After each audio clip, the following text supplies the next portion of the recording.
തന്ത്രിക്കെതിരെ ഒരു തെളിവിന്റെ കണിക പോലും ഹാജരാക്കാൻ അന്വേഷണ സംഘത്തിന് കഴിഞ്ഞില്ലെന്ന് ബിജെപി നേതാവ് സന്ദീപ് വാചസ്പതി.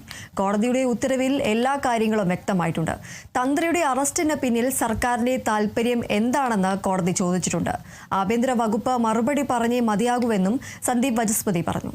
ആ രണ്ട് കേസിലും ഒരു തെളിവിന്റെ കണിക പോലും ഹാജരാക്കാൻ സാധിച്ചിട്ടില്ല എന്ന് പറയുമ്പോൾ എന്തിനായിരുന്നു തിടുക്കപ്പെട്ട് തന്ത്രിയെ അറസ്റ്റ് ചെയ്തത് എന്ന ചോദ്യം വളരെ പ്രസക്തമാണ്. ആ ചോദ്യത്തിന് പ്രോസിക്യൂഷന്റെ ഭാഗമായ സംസ്ഥാന ആഭ്യന്തര വകുപ്പ് മറുപടി പറഞ്ഞേ മതിയാവൂ. കോടതിയുടെ ഉത്തരവിൽ വളരെ വ്യക്തമായുണ്ട്, തന്ത്രി എന്നുള്ളത് ദേവസ്വം ബോർഡിന്റെ പല നിർദ്ദേശങ്ങളും അനുസരിക്കാൻ മാത്രം ബാധ്യസ്ഥപ്പെട്ട, അല്ലെങ്കിൽ അദ്ദേഹത്തിന് അനുസരിക്കുകയല്ലാതെ മറ്റൊരു നിർവാഹവുമില്ലാത്ത ഒരാളാണ് തന്ത്രി.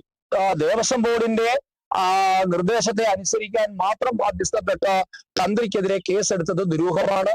ആ ദുരൂഹത എന്നുള്ളത് സംസ്ഥാന സർക്കാർ കഴിഞ്ഞ കുറെ കാലങ്ങളായി സനാതന ധർമ്മ വിശ്വാസത്തോട്, ക്ഷേത്രങ്ങളോട് പുലർത്തി വരുന്ന നിഷേധാത്മകമായ ശത്രുതാപരമായ നിലപാടിന്റെ ഭാഗം കൂടിയാണ്.